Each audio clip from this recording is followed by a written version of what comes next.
All right, fellow viewers, welcome again into our another episode of our topic, the glorious revolution.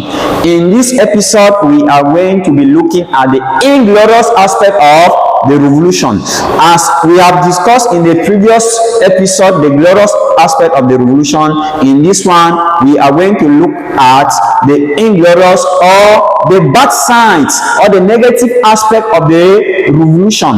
In as much as we call it a glorious revolution, there were certain instances that make it an inglorious revolution. So we are going to examine this aspect that came in and made the revolution an inglorious one.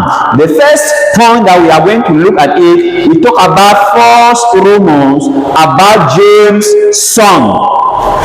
Yeah, we are saying that the revolution became inglorious because the people of England have spread false rumor.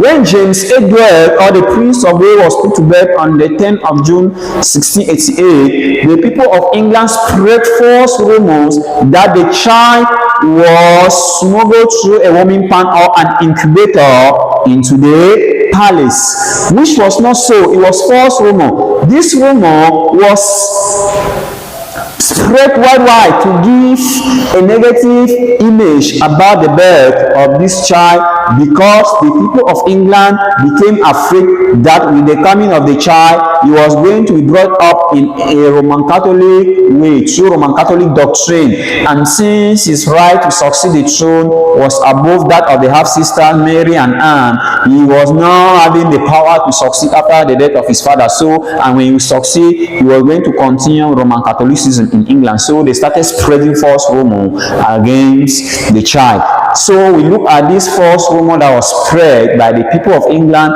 to make the revolution an inglorious one. The next inglorious aspect of the revolution, we talk about royal betrayal, or the daughters of James betraying the father.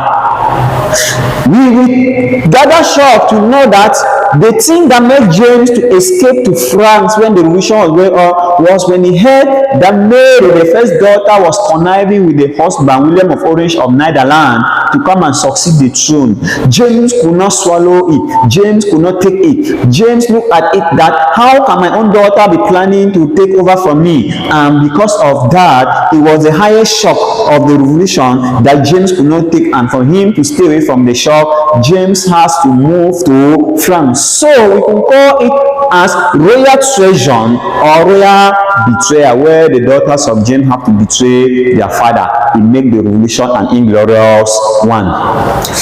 Next inglorious aspect, we talk about the soldiers of James betrayed him. Some of the soldiers of James betrayed him, irrespective of the fact that James went through a lot in England just to maintain these soldiers. The soldiers could not stand by him during his trial moment. The soldiers, before James, they will profess love, and behind they were plotting against him. This was even seen when the 7 bishops, including the archbishop, when they were acquitted from court because they clamored against the indulgence that were put in place by James. When they were acquitted from court, we saw how some of the soldiers of James were happy. They were happy because of the release of the bishops. These James soldiers even fought in support of William of Orange. We have people like John Churchill, who was the commander of the army and a friend of James. He went ahead and betrayed James. So the betrayal that James got from its collaborators, especially the soldiers, it was inglorious in the revolution. Again, aside James soldiers betraying him, we have James ministers and close collaborators also abandon him.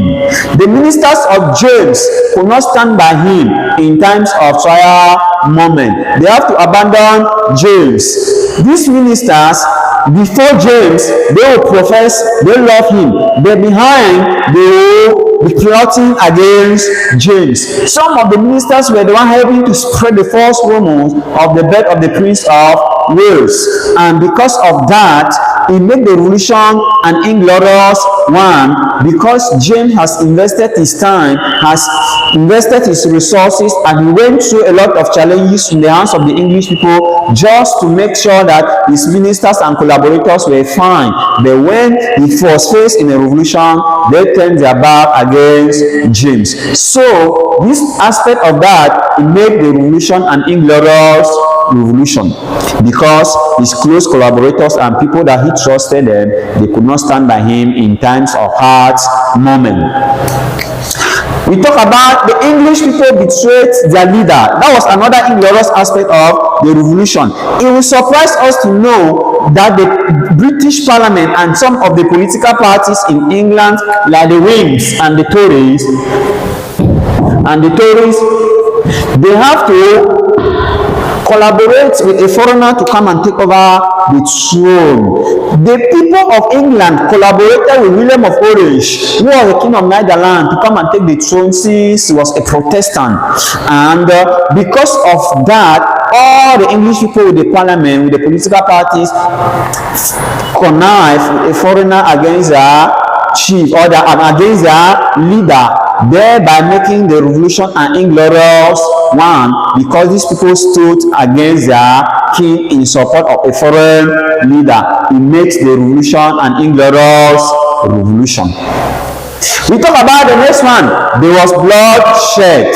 This was another aspect that made the English Revolution a bloodless revolution or inglorious revolution.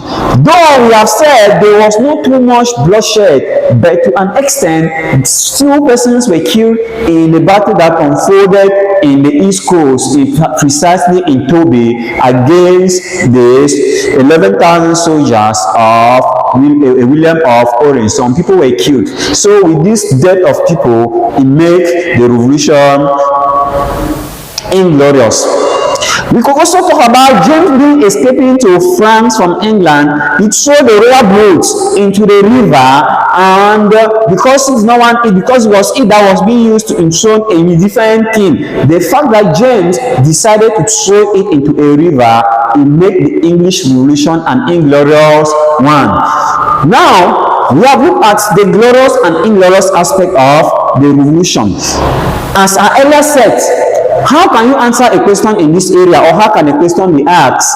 They can frame a question: to what extent was the glorious revolution a glorious one?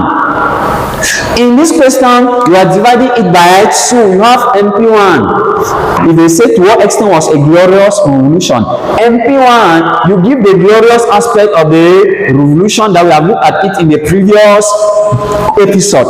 And then MP2, you will come in now with the inglorious aspect of the revolution, because we said, despite the fact that the revolution was a glorious one, there were instances that make it bloody and unglorified. So that will be the second part of the question. Thank you for watching again. I will be returning back in another episode where we'll be looking at the B of Rights and the Revolutionary Settlement Act in the next episode. Thank you.